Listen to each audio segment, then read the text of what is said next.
Thank goodness it's Friday. This month, our episode is brought to you by the Library Cache. Library caches are one of the only types of geocaches that can be placed inside of a building, a library with permission, but still require a component outside the building because, of course, you need to use your GPS at some point.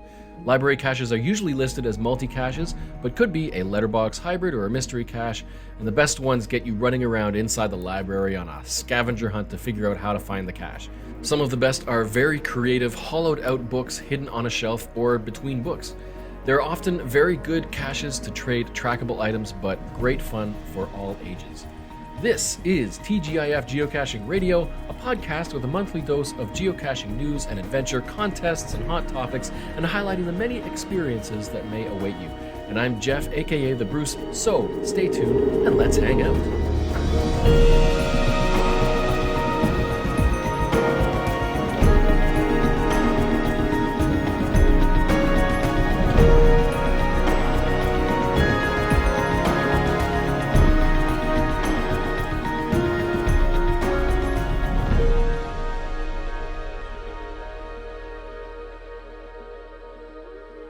Alright, welcome back everyone. It is great to be back recording. In case you weren't aware, this is episode 12, the last podcast for the first full year of shows. It's weird, it feels like only episode 12, but a year of content is still a year of content, and there's still so much I have on the bucket list to cover in future episodes. I'm hoping to have a great interview lined up for next month, so make sure you subscribe to Cache the Line or follow the podcast in your favorite podcast player. The last month has been ridiculously busy as I have just begun a new chapter in my life, a new home with a new wife. So we have been busy bees with everything that newlyweds are obliged to be busy with, from planning a wedding to trips to family to finance and merging two homes into one. It has just been nonstop go, go, go. So there's been very little casual geocaching this month because there's been a lot of prep work at home and my new office digs are almost ready. And once that's done, I'll be back into full-out editing and recording, with as much time as my family life will give me. One highlight this month was hosting an official worldwide flash mob event. September 9th was the official date this year where geocachers around the world would simultaneously host and gather for super quick themed flash mob geocaching events.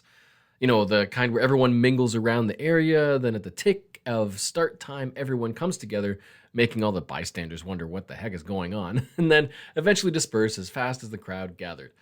Flash mob events are the shortest a geocaching event can be held at 30 minutes, but the themes can make them great fun.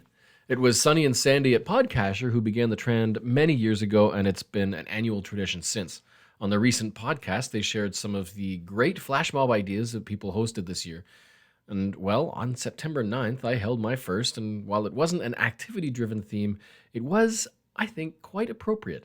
About the power of love. That's the power of love. Because the 9th of September also happened to be the big wedding day. So between the ceremony and reception, we held a geocaching flash mob in the parking lot. I expect many geocachers have done something similar, hosting an event for geo friends on or around a wedding date. Quaint and fun and appropriate for the community without overwhelming an often intimate day with close family and friends. Because geocachers, they's a rowdy bunch. But it was a great day and a fun way to celebrate with community. Did you attend a flash mob event near you? You can find out more about them at www.gcwwfm.com. So remember to watch out for those events next September. And one more update, the new Cache Line Cipher Coin project is a go. The first coin batch order has been placed and I'm just waiting for confirmation about expected production time. I am so excited about this project and so thankful for everyone who contributed to the Indiegogo campaign to get it launched and off the ground. It's no small undertaking what's in store for this project. If you're curious about it and haven't heard or seen anything about it yet, visit www.cachetheline.net/artifact. Ordering is still open and available, but will soon be moved to a brand new homepage. So check it out. Everything you want to know is at cachetheline.net/artifact.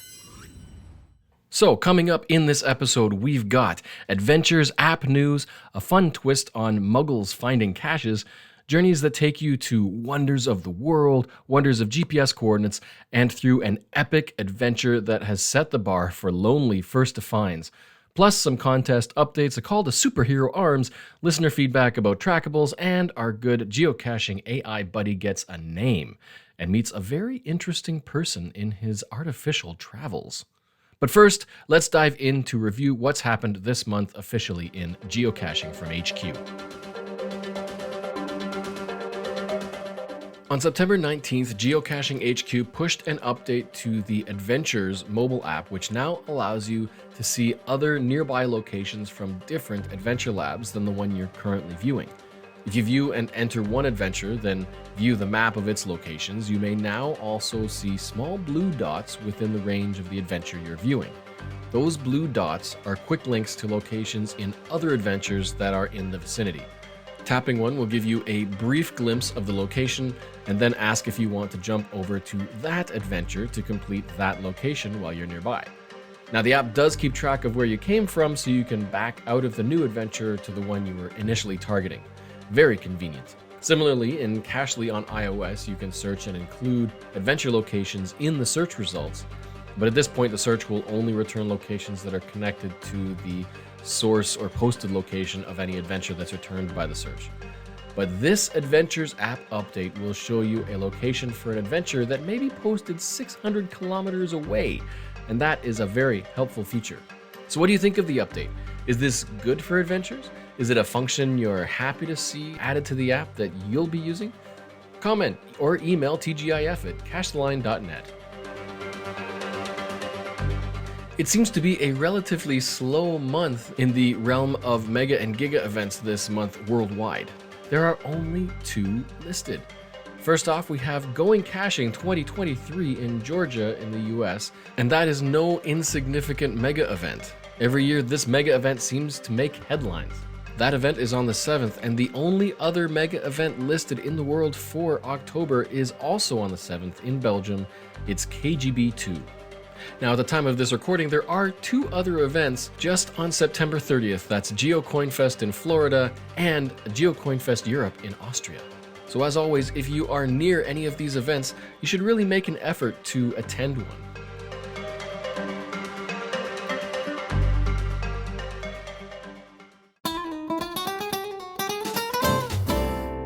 First off, we've got a fun story out of New Zealand. Have you ever found a cache and discovered a note written on the log from a non-geocacher who stumbled across the container? How about making an effort to earn the FTF on a newly published cache only to find that it's already been found by a muggle? Well, Glyn Ackerman shared about a cache he published that came with an interesting twist. The cache is GC1YE90, now called Duncan Found It First. Shortly after the first finder logged their find, another geocacher shared a photo of a note written right at the top of the fresh log sheet. Meet Duncan. Apparently, he found the cache first. He wrote, "My name is Duncan. I seen a man putting something in a tree and was very suspicious. So after he left, I went to have a look and found this really interesting thing. I'm not sure what it is, but I'm sure someone will find it. It's going to really rack my brain. I wish I met the old man." And then in brackets he said, "What the bleep is geocaching?" Well, new twist. The note was of great entertainment to any follow-up finders who read back in the log. However, this was apparently all part of the plan. Glyn shared that he and Duncan teamed up for the funny idea. Glyn was the old man, and Duncan was the curious onlooker. Still, sometimes it is fun to read what a non-geocacher wrote on a log, especially if the geocache they found made them curious about the hobby and ultimately become a geocaching convert. All the more reason to think about the creativity and quality of a geocache you intend to hide. Will a muggle who finds it think it's trash or love the idea of a geocache?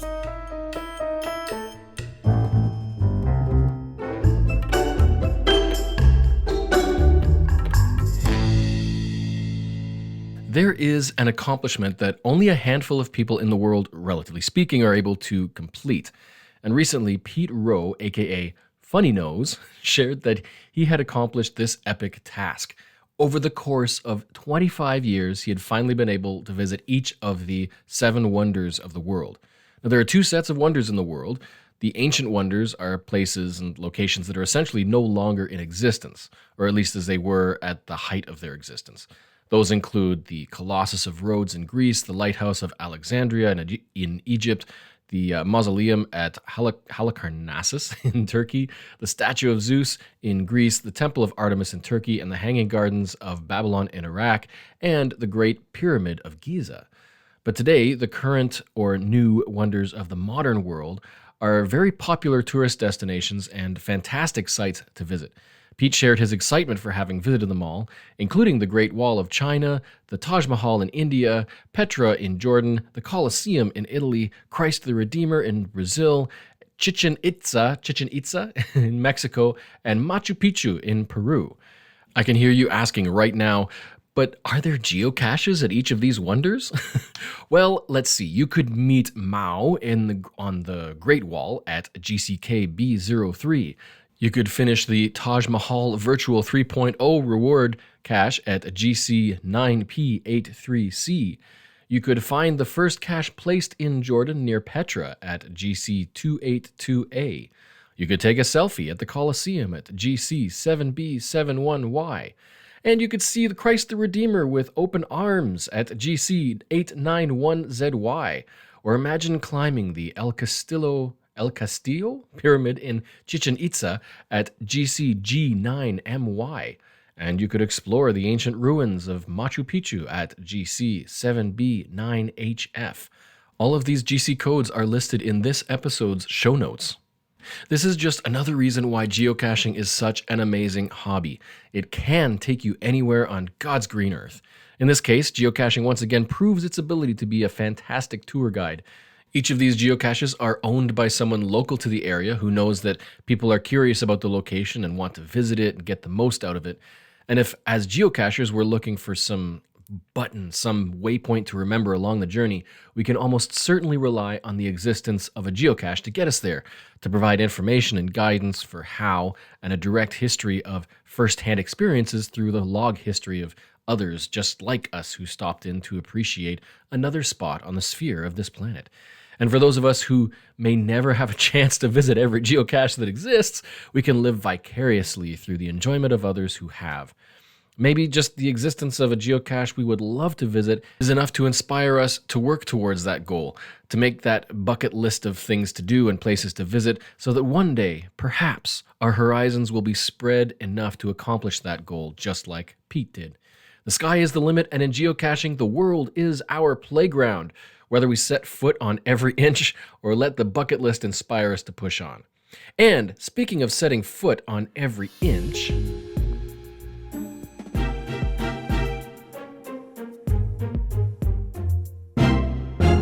have you heard of the term confluence hunting?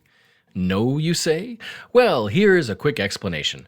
As you know, in geocaching, we use GPS coordinates, and those are latitude and longitude numbers which form a sort of grid over the face of the sphere of the Earth.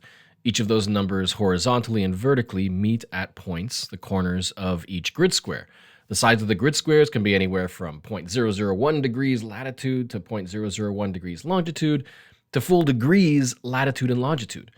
In my case, my lat and long degrees are north 43 and west 80. If I imagine that grid square, there are 4 points around me where the degree value changes, vertically or horizontally.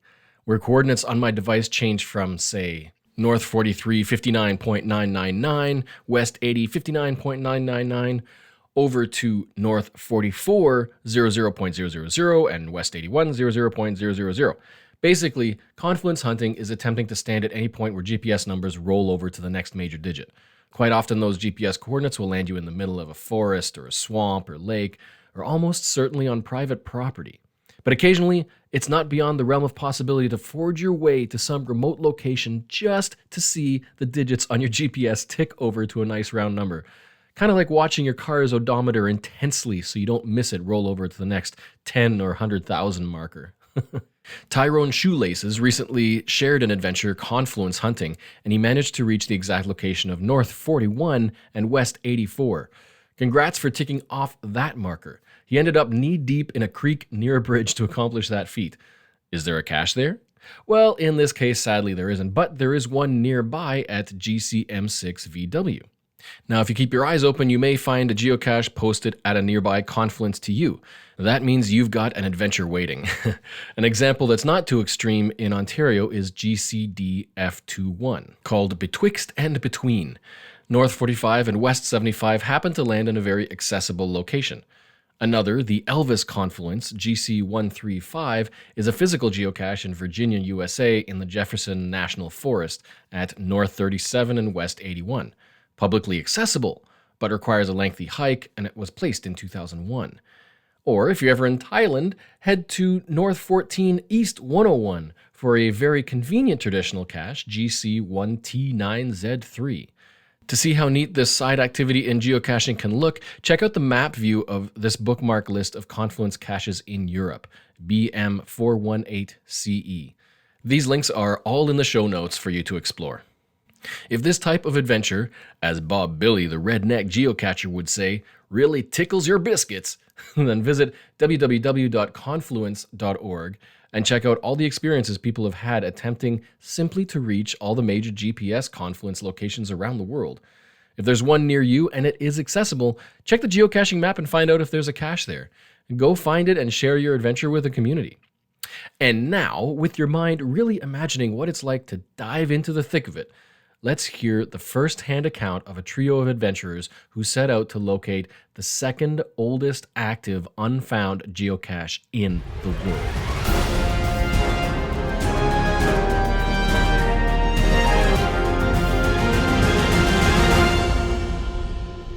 As of this podcast, there are almost 3.4 million active geocaches published around the world.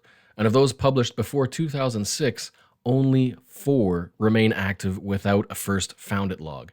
This adventure you're about to hear is the memory of a journey to attempt to find what was the second oldest unfound geocache in the world, published July 11th, 2003 in Northern Ontario in Canada. September 16th, 2023, 3 geocachers, Langley, Heine Hunter, and ASAP2, set out to find this tantalizingly lonely geocache. This was one that was even on my radar, having recently found the vastly remote Jimmy's Castle virtual by Floatplane, the 10-year-old lonely FTF remote island cache Gosenda, and an attempted 8-year oldie first to find in Quebec, which ended up a DNF. Links to each of those videos you'll find in the show notes, by the way. The effort required to travel to this cache would either consist of time and durability with an extreme hike, paddle, and camping, or a costly quick venture with an aircraft. The last time I recall seeing an adventure like these 3 had was by Stormgren X, who set out to find 4.5-pound walleye, GCDFB, placed in 2001, and he found it in 2013, a 12-year-old FTF, also in Northern Ontario. Well, this geocache, called They Would Have Loved It, is GCGGGV, and it was the target of this trio. Placed in 2003, it would be a 20-plus year first to find if they were successful. The following log, posted by ASAP2 in 5 parts, is an epic tale of trip planning, logging roads, bushwhacking, satellite imagery, offline caching, bushwhacking, natural hazards, endurance, bushwhacking, persistence, teamwork, and bushwhacking. Reading through this was like recalling my trip to Gosenda, but on steroids. So grab a coffee or some other drink, sit back, and get ready to live vicariously through this fantastic log by ASAP2. It begins. This cache will certainly go into the history books of my caching career. This may be up there with the toughest cache I have ever found. First off, I heard plans from Langley about a year ago talking about attempting this cache. I was intrigued. I had my eye on another Canadian 10-plus year FTF opportunity, but this was surely the white whale. Turns out he invited me, but asked me to keep it on the down low to prevent other cachers from realizing the opportunity, as well as preventing people from trying to invite themselves on our trip. Fast forward to mid-July 2023. Langley and Heine Hunter had just gotten out of a week-long fishing trip and voyage into Woodland Caribou Provincial Park, and the plan was for me to meet them in Red Lake on Thursday. I crossed the border with no problem and met them at their campsite at Chukini River Campground. We slept that night and got ready for the morning. Friday. It took a while for Langley and Heine Hunter to get all their gear together, so we had a bit of a late start. The location where we started our bushwhack ended up being about a 1.25-hour drive from Red Lake up the desolate Negasan River. We finally got to where we had both scouted out a logging road from satellite imagery and were somewhat dismayed to see that the aerial imagery was very out of date and we were essentially driving through young alder bushes for a while.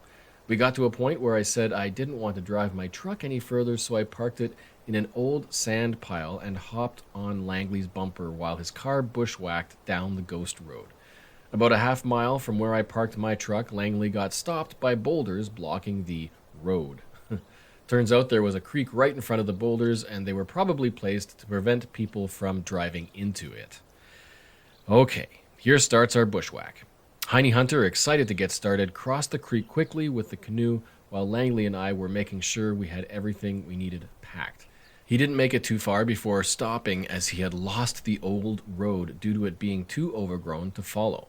Langley and I caught up to him at that point, and I pulled out my phone to assess the situation. This may be the most clutch moment of the trip. The satellite imagery of the area was still loaded into my phone despite being many miles from cell reception. This meant I could see on my phone roughly where the old logging road went and follow it. From this point, we were roughly 1.25 miles as the crow flies from Regate Lake, our first lake on the bushwhacky journey through the northern Canadian wilderness. Seeing the 1.25 mile portage and bushwhack we had to make, I was initially intimidated. I could see Langley and Heine Hunter were a bit dubious as well if we would actually make our destination that was around 11 miles as the crow flies through the trailless, humanless Canadian wilderness. In these situations, the only choice is to keep your head down and power through each section at a time. I ended up carrying the canoe most of the journey as I was the youngest and presumably had the most energy and endurance. The first section of our bushwhack to Regate Lake wasn't too bad compared to what was to come. The old logging road was full of head-high alder brush, but I found it relatively easy just to muscle through the alder brush with the canoe. This continued for about 2/3 of a mile until we got to a point where we had to turn off the old logging road. It is important to note at this point that the road was only a road in the sense that there were no old trees in it. In all other sense, I wouldn't have known where the old road was were it not for the aerial imagery saved on my phone. It was very, very thick. Anyway, we got to the point where it seemed like the road would not bring us to the lake anymore and instead went its way down to presumably a different old logging area. I suggested to Langley and Heine Hunter that we should start making our way off of the road. So we started bushwhacking through what I quickly realized was another old logging area. However, I estimate the last time the area was logged was at least 20 years ago. This was in my mind the toughest part of the trip to get through with a canoe. I may not be articulating this the best, but bushwhacking with a canoe is very tough. The thick trees and 16-foot length of the canoe made it extremely challenging to navigate through the young post-logged forest. I think we traveled about 0.2 miles in about an hour at one point due to the brush being so thick and us having to travel with the canoe through it. Through this approximately 0.3 mile section, it was impossible to travel with a canoe in the conventional method, one person carrying it on their shoulders. Instead, most of the way, Heine Hunter and Langley carried it from both ends, while I did my best to guide them through the thick forest. We had brought a small saw and clippers, which I used to do my best to eliminate some of the branches that may stand in their way. After a long, long time and meticulous and thick traversal through the young forest, we finally reached the older forest, which I had identified on aerial imagery. I'm not a forestry agent, but I've learned northern North American forests fairly well enough through the years through geocaching. After leaving the young post-logged forest, we entered what I would describe as a highland black spruce bog, meaning that the ground was squishy but not necessarily wet, depending on where you stepped. Although many may consider this tough terrain, it was a breeze with the canoe as the trees were spread apart much farther, making it much easier to navigate with a canoe through the forest. This section was about 1/3 of a mile long. I found it fairly easy to navigate through this section with the canoe, outpacing my comrades who were carrying our backpacks with our supplies. Eventually, we reached the first lake, Regate Lake, and I think it was around 3 p.m. on Friday by the time we reached the lake. By the grace of the divines, there was a natural rock landing amongst the boggy shore. This made loading the canoe much less treacherous. Sure enough, we all got the formation that would continue through the trip. Me in front, Heine Hunter in the middle, and Langley in the back. We paddled around 2 miles across the lake to the northwest until we got to our next portage. A bit of a background on this portage from Regate to Odin Lake. Heine Hunter had done a bit of research in advance and realized that the Fly-In Fishing Lodge on Odin Lake had created their own portage from Odin to Regate. On the Regate side of the portage was a motorboat for their patrons to use in case Odin Lake did not have sufficient fishing for some reason. Now, I'm sure they never expected anyone except for their clients to use this portage due to it being pretty much inaccessible by anything but float plane. However, we were ecstatic to find this portage well-maintained and traversable by canoe. One cannot explain how much easier a dedicated portage is to carry a canoe rather than bushwhacking. Regardless, I carried the canoe about halfway down this half-mile portage, and Heine Hunter carried it the rest of the way.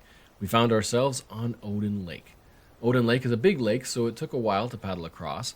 Midway, we saw the occupants of the Fly-In Fishing Lodge about a mile to the north. I'm unsure if they saw us, but we continued on our way, and we eventually made it to where Langley had identified as a potential narrow spot on our journey, maybe 2.5 miles from where we entered the lake.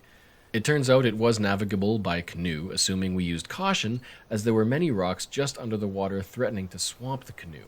We made our way through that small stream to an area labeled as the Chukini River. This was just a small pond to make it across to the next bushwhacky portage. We made landing on the west side of this pond, north of the wetlands, and continued down the approximately 0.13 mile bushwhack through the recently burned bog. This proved to be the easiest canoe bushwhack of the trip, as I was able to carry the canoe straight through the brush. On the far side of the bushwhack, Heine Hunter actually found a propane tank. We were baffled. This area is so in the middle of nowhere, we were surprised that anyone had ever made it here before us. None of the fly-in fish camps had access to this lake, so we were not certain whose propane tank this was. Regardless, we made our launch off of a relatively soft bog area into the next lake. I'm not sure what lake this was called, but it wasn't very big. We made it across the lake to what would be our final portage to Monroe Lake, where the cache is located. The shore was not very welcoming, with thick alder brush all around. Eventually, we decided on a spot that was a bit further from the straight line distance to Monroe, but looked more navigable. Now, as the crow flies, this portage and bushwhack was about 0.7 miles long. May not seem too far to bushwhack normally, but the terrain in combination with the canoe made this extremely challenging.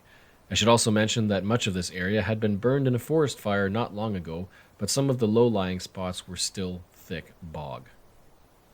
So there we go. About 500 feet from the aforementioned pond, we hit thick down trees. The type of area that looks more like a jungle gym than forest.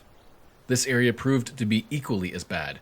It got so thick we decided to leave the canoe for the moment and navigate with our packs to the point where we would set up our camp for that night, about 0.15 miles west of where we left the canoe initially. So we made our way back to the canoe with 3 people and nothing weighing us down. From where we decided to make camp, it is about 250 feet of thick bog and another 100 feet of thick, downed trees until we hit a burned ridgeline where it was basically like walking compared to what we'd been doing. There we go in the squishy, watery, tree-dense bog carrying a 16-foot canoe through. At least 5 different points we had to use the saw to cut down trees to make it through with the canoe. Finally we break through to the ridgeline where we set up camp. At this point, I check my phone and realize that we only made it about 0.2 miles in 2.5 hours. We still had another 0.5 miles to go of bushwhacking to Monroe Lake. Anyway, the sun is setting, so we set up camp. And that night I experienced the clearest night sky I have ever seen. All the stars were out and impossible to miss.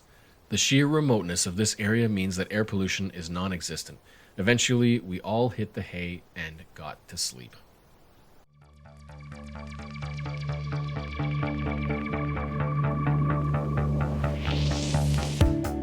It is time for the Patron Adventurer of the Month. Cache the Line is supported by a band of excellent adventurers through Patreon who graciously pitch in and help the channel and podcast. This is all possible because of their support for this content to be published freely for you. And for this show, our Patron Adventurer of the Month is Gas Station Tuna. GST has been an active member of the online community for quite some time and is well known for his voice made for radio. You can find him in many geocaching videos he's created on YouTube, under the same channel name, but he is more than just a perfect voice. He's also a great soul to meet in person and get to know. Thanks so much to Gas Station Tuna, and grateful for your ongoing support of Cache the Line. You too can help support CTL and unlock bonus content and collectibles like path tags and participation in the upcoming project EGA. Just visit patreon.com/cachetheline. Patreon.com/cachetheline. Thank you so much for your support.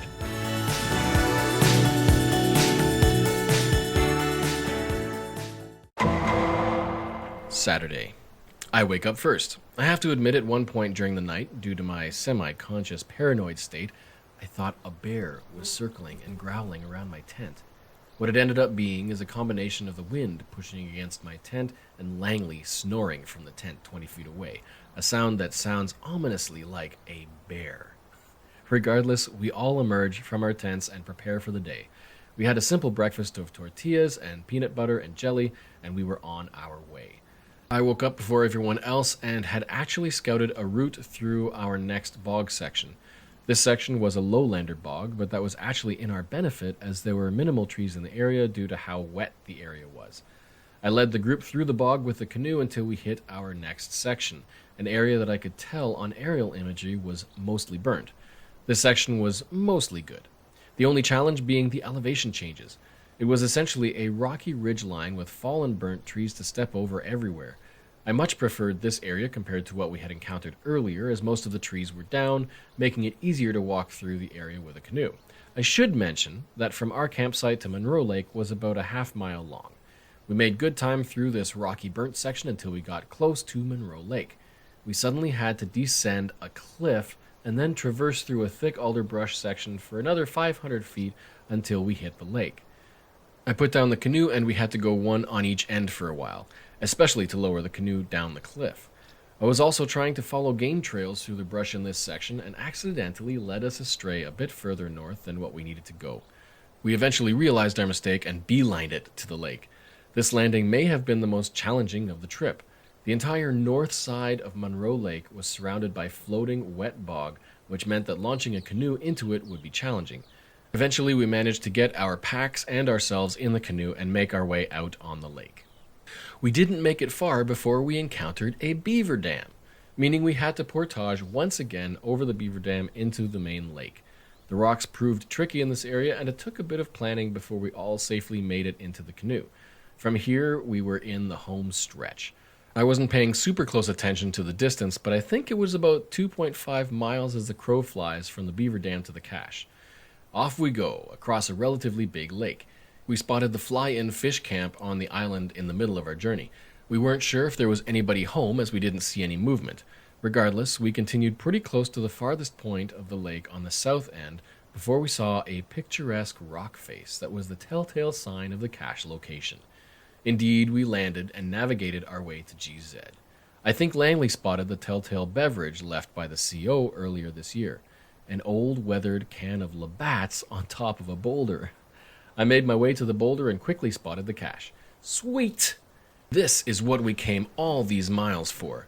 Pictures were taken, celebrations happened, and Heidi Hunter and I both took a pair of fire-scarred loonies and left 5 Freedom units in exchange. The world's oldest, unlocked, unfound geocache had been claimed. Minus the muggles who found it a few years ago. This will definitely go down as one of my favorite geocaching adventures ever. The way back. After finding the legendary geocache, we made our way to the other FTF on the lake. After finding that cache, we witnessed a float plane land on the lake near the fly-in fish camp. Changing of the visitors, we thought. We made our way back up the beaver dam and to a different spot where I thought the portage to the smaller pond would be easier. It ended up being I was right and wrong. The portage was definitely easier to start with, as it was basically all rock face. The challenge we faced right away was due to the elevation change. At one point, I was carrying the canoe up a 45-degree rock face and thought I could make it up, but the angle of the canoe made it such that it was wedged in a way that I would not be able to keep both ends of it off the ground. We transitioned to another 2-person carry to the top of the rock face and hill, and then I took it another 0.25 miles until we hit a bog. It should be noted at this point, the entire trip I have been referencing aerial imagery that was cached in my phone regarding where we should go.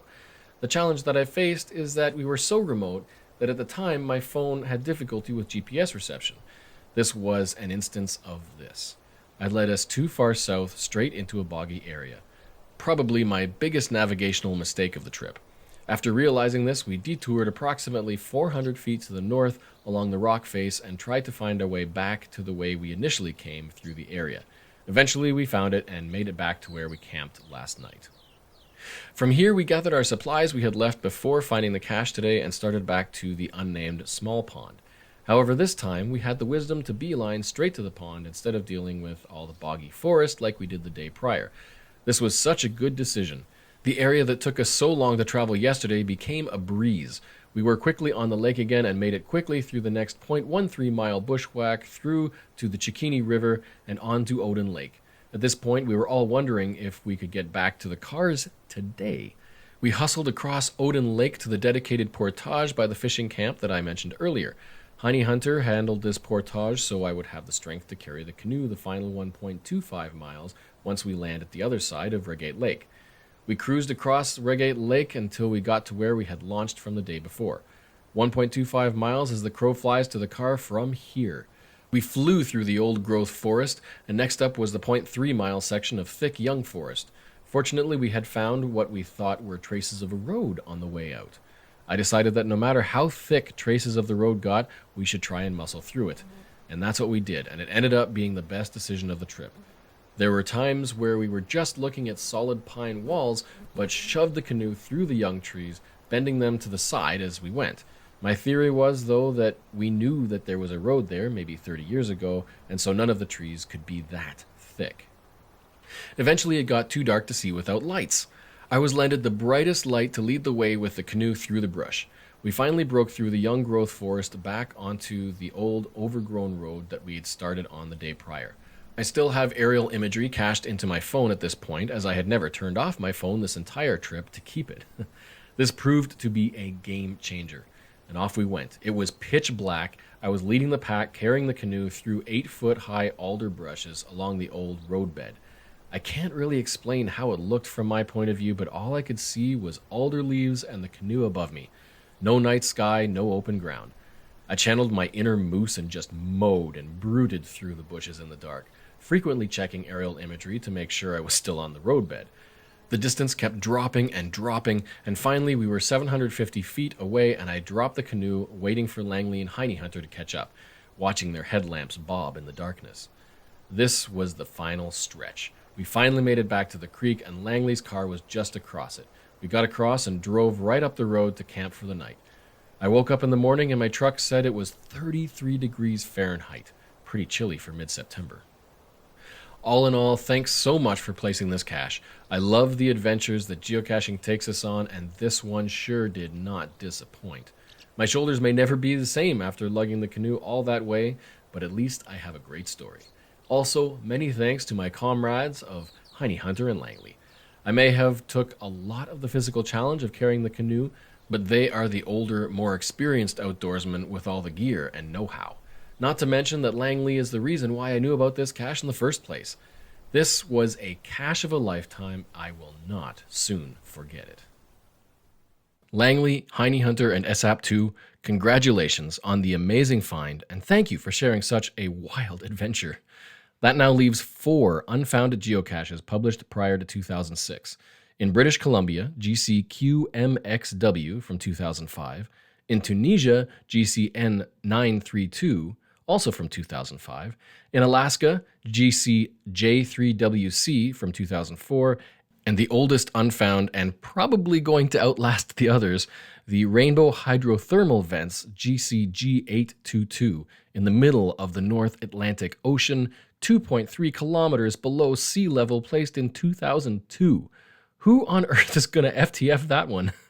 It's looking to be even harder than Astro RM Rick Mastracchio's logging of the geocache on the ISS GC1BE91. So with only 4 left in the world, arguably being the most difficult to find in the world for whatever reasons, it raises an interesting question. What is the draw to find these geocaches? How many will continue to make the same effort to find these geocaches once the luster of the first to find has been claimed? There's been very little activity with the ISS geocache, for example, despite there being numerous astronauts who pass by it and could likely log it as found, even if it's their only ever geocache find. Do you think that this geocache the trio found, they would have loved it, will ever be found again? Perhaps the next finder may still find some excitement in perhaps being the first to find it by float plane instead of extreme wilderness journey. Or maybe there are a few adventurers who will still simply find value in completing that mission of finding one of the most difficult geocaches to get to. Well, the trio decided to clean up the region while they were there in the neighborhood, as it were. They also found GC9WKG3, another FTF opportunity which was physically placed back in 2013, but had only been published for the public on geocaching.com in 2022, having kept its coordinates private and known only to visitors of the nearby Loon Haunt outfitters, who might have seen it as an adventure target. So they nabbed the first non-Muggle find. Their adventure now leaves the next oldest unfound in Ontario as GC1GRY9, which was placed in August 2008, but it has accrued some DNFs. The next oldest unfound in Canada is GCQMXW, placed in September 2005. It's an earth cache in BC with a couple of failed attempts at the FTF. But the next oldest unfound in Canada that is not yet attempted is GCWFEX, placed in June 2006 in Newfoundland and Labrador. If FTF hunting is right up your alley, there is a tool for premium members on Project GC to report a list of unlogged, unfound geocaches by country. You can find that link in the show notes, but you can also perform a similar list using the advanced search on geocaching.com by sorting the list by found date ascending, which places the caches with no finds at the top of the list. For example, I set the search filters to place date before January 1st of 2006, and sorting by last found shows that there are those 4 aforementioned geocaches still unfound worldwide. Anyway, thanks again to these 3 intrepid adventurers for taking us on this journey into the thick of it.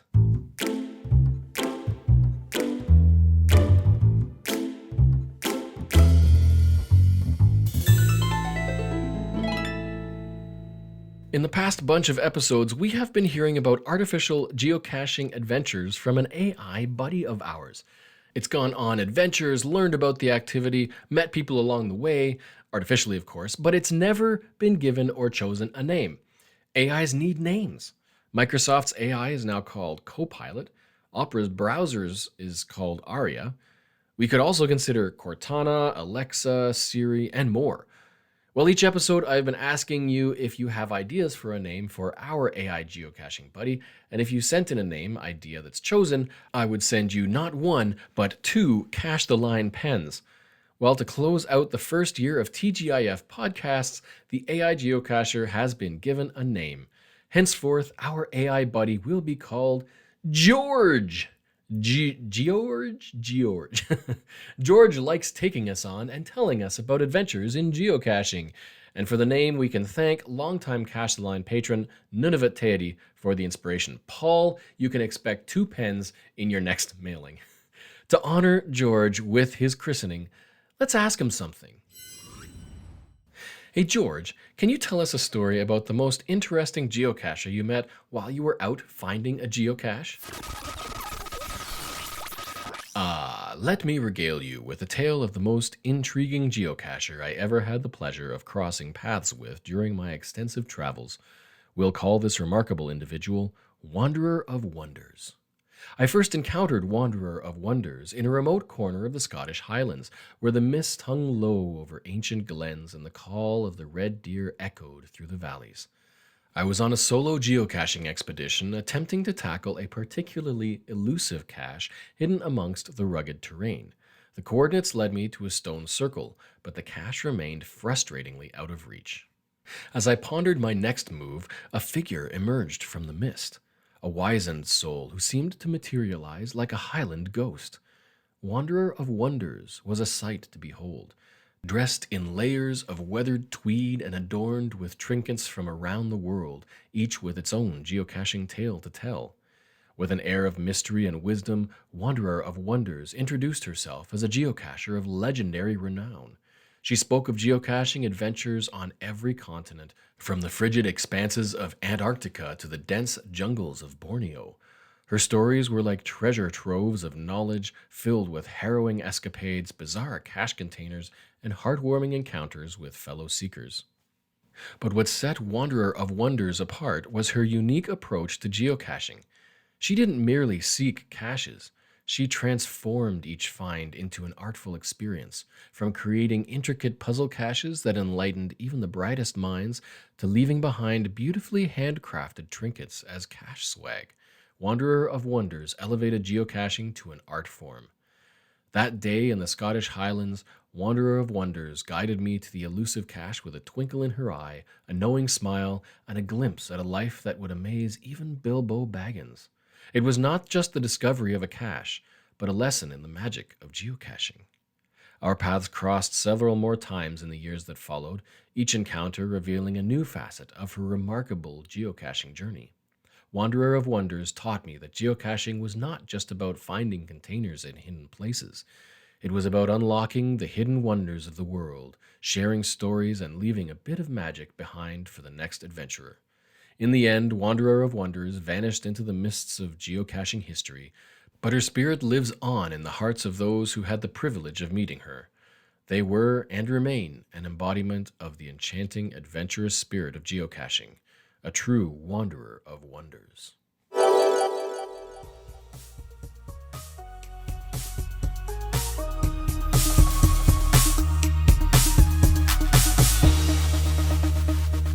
Could this be the final Lone Wolf contest update?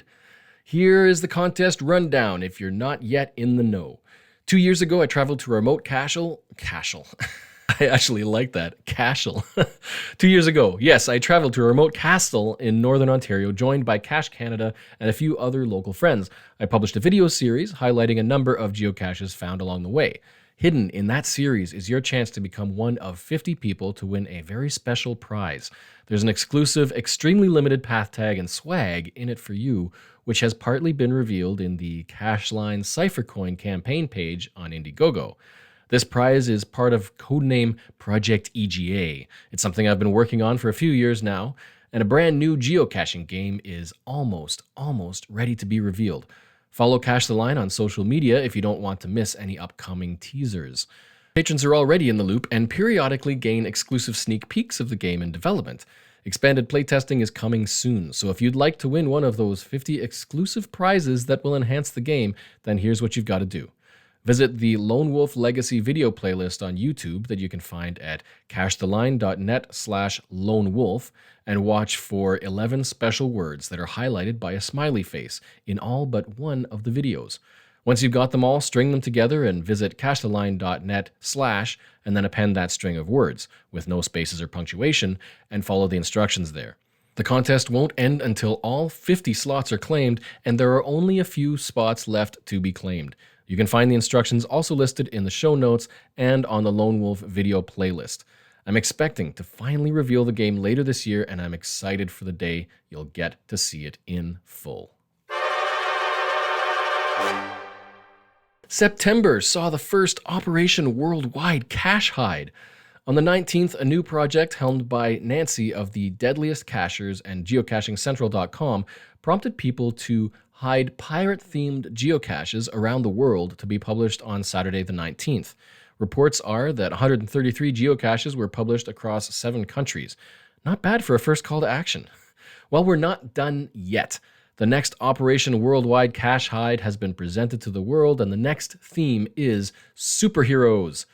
Start thinking already for ideas to create for fun geocaches to set for publishing on April 28th, 2024. Owners who publish hides for the project will receive a digital participation badge graphic to show in their profile, and new caches just need a bit of text in the title, be properly themed, and have the project logo image in the description to be included in the list of project hides. Check out all the details and instructions you need at geocachingcentral.com, including photos from many pirate project caches. Links are available in the show notes. Time to get creative once again.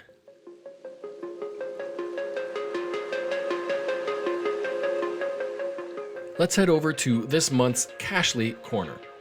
When I'm out on the road or on a trail, occasionally I come across a location that looks prime for a geocache, or a spot I'd like to check out again at a later time. Cachly has a very nice quick feature that can be used for anything from copying coordinates to marking where you left your car or bicycle. While viewing the map, not while navigating to a waypoint, if you tap and hold one spot on the map, a new pin will be created. Immediately, you'll see the pin's GPS coordinates, but tapping the triple dot next to them, you'll have additional options. One of those is really handy, sending the coordinates to Google Maps Street View. But my most used function is the Create Offline Geocache button. Tapping that option will allow you to save the waypoint into an offline list within Cachly and provide any additional details you may want to add. So I have created an offline list called Candidate Locations, and I use this list for keeping track of places I might want to hide a geocache. If I have no time to check it out in the moment, I can come back to it at a later date when I can explore and attain proper and more accurate coordinates. That is, of course, if there's no other physical geocache or multi-stage within the minimum proximity. Thank you to Cachly for sponsoring this episode. It is my go-to geocaching app, and I would say the best on iOS by far. It's unsurpassed by any other geocaching app in features and quality, and the app alone is worth a few bucks for its features. I highly recommend this app whether you're a veteran geocacher or just starting out in the hobby. Find it in the App Store or by visiting www.cachly.com, CACHLY.com.